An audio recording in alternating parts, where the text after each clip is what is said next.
Just talking about sleep makes me want to crawl under the duvet and turn the lights off. I don't think I'm alone in saying I would love to have more sleep, but how much is actually enough? And then you've got quality to throw into the mix as well. Well, as athletes, sleep plays a key role in our ability to train and perform. So why not put your feet up, relax, and join me as we look at the importance of sleep.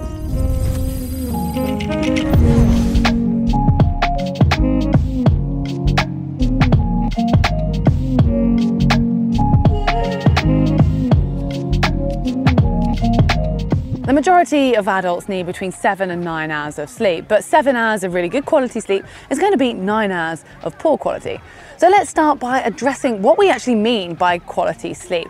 Well, it can be measured in your sleep cycles, so the amount of deep sleep, light sleep and REM phases that you go through. And then you've got other metrics that can be tracked throughout the night, such as your heart rate variability and your breathing rate, and then the average taken from those over the night. And if you do have a smartwatch and you wear it at night, you'll find you probably can get all these metrics and sometimes even more. Alternatively, you can use an app which you simply place on your phone under your pillow. So you'll need a consistent block of these recordings so that you know what your normal is, and you can have a look to see whether that was a poor night's sleep or a good night's sleep compared for you. And then you'll notice some of these apps will give you actual in bed time and then sleep time. And you might think, oh, you went to bed at 10, you got up at 6, you had 8 hours sleep, but it's probably not true.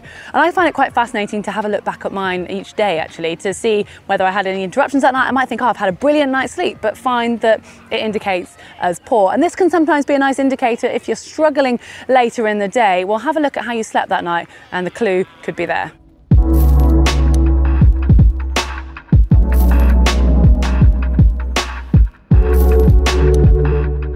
Back to quantity, how much sleep? Well, it's a pretty grey area as we're all individuals. There is that kind of average number banded about of 7 to 9 hours, but you need to take into factors such as age, your training load, what type of job you do, and also the quality of that sleep. And there's a lot of evidence that shows lack of sleep can be detrimental to our health, and also a fair amount of evidence that the more sleep you have, the better, within reason. Now, age, adolescents need a lot more sleep than someone older, and apparently as you get into your senior years, you need less. I'm still waiting for that to happen. But also as athletes, our bodies are repairing at night, so we're going to naturally need more sleep than a sedentary person. Irrelevant of your goals, as human beings, sleep is essential. Basically, we can't survive without it. It affects things such as our brain, our heart, our lungs, our metabolism, our immune system, and often, quite noticeably, our mood. So what actually happens when you have poor sleep? Well, if it's chronic, it can lead to conditions such as cardiovascular disease, high blood pressure, obesity, diabetes, depression. I mean, you get the picture. I know as athletes, those tend to not be problems that you maybe are going to experience, but it just brings home the importance of sleep.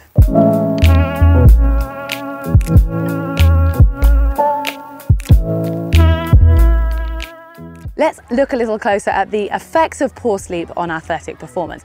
Well, it can actually see changes in your body's glucose metabolism and your endocrine system, which then leads to alterations in your body's ability to metabolize that carbohydrate, which in turn will affect your appetite, as well as protein synthesis. So it's not really a surprise that that's going to have a negative knock-on to your athletic performance. It's therefore probably no surprise that having good sleep will counteract these problems.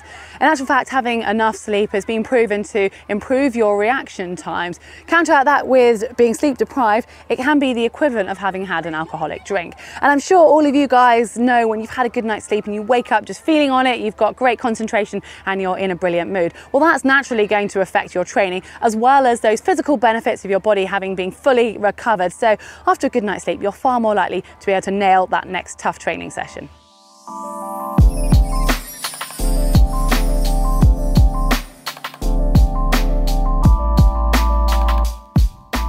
Doubt I needed to convince you of the importance of sleep, but I expect you want to know how you can improve yours. And I'm not going to sit here and preach that you need to have more. We'd all love that, but we've got busy lives, training for 3 sports, as well as everyday work and life. Instead, I'm going to focus on how you can actually get the most out of that time that is available to you.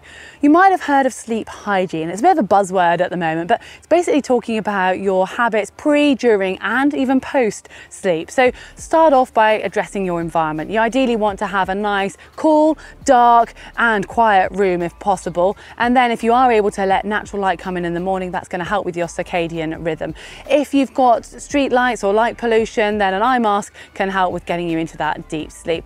And then look at your routine before bed. So whether that's having a bath or having a hot drink, uncaffeinated of course, or even doing a bit of meditation. If you start to repeatedly do this before bed, you'll get into the idea that you're getting ready for sleep, and it will gradually start to help you. It's common to go to bed with your head spinning, whether that's worries, a to-do list, ideas, whatever it is. Just have a notepad and a pen next to your bed so you can just offload those and put them to one side. You know you won't have forgotten them when it comes to the morning, but you can hopefully sleep with a clear mind. And that goes hand in hand with reducing screen time. So whether that's television, your phone, your laptop, try to eliminate this at least an hour before bed if you are struggling. Now, as triathletes, we do tend to spend quite a lot of our waking time either eating or training, and both of these can affect our ability to get to sleep. So if you do have the ability to reduce the chance of having a really high intense session just before bed, that will help, because it just takes you a while to wind down. And the same goes with eating. If you have a really big heavy meal just before bed, it's not going to feel very comfortable and it's going to probably affect your sleep. So if you can make small changes like having your main meal at lunchtime even. And sleep hygiene doesn't actually end as soon as your alarm goes off. It goes into what you do first thing in the morning. So if you can get out for a walk, a cycle, or even just sitting outside to have breakfast, it's actually going to help with your circadian rhythm, as the sun's rays that time in the morning have a slightly different color to them. And apparently that can then affect basically your sleep patterns, and will help you when you get to the other end of the day with sleeping better. And beyond that, if you want to record your sleep to start to see patterns, it's a good idea to keep a sleep diary. Yes, you might have tracking on your smart device, but if you can record such things as when you went to sleep, when you got up, how that sleep felt, how much caffeine you had the day before, and when you had your last cup of coffee, how many snoozes you needed, and just generally how you're functioning that day. I feel like I need a nap, and I haven't even touched on the topic of naps, but it is a tool that a lot of athletes use to bump up their total hours of sleep, and certainly something that I miss now I've got a real job.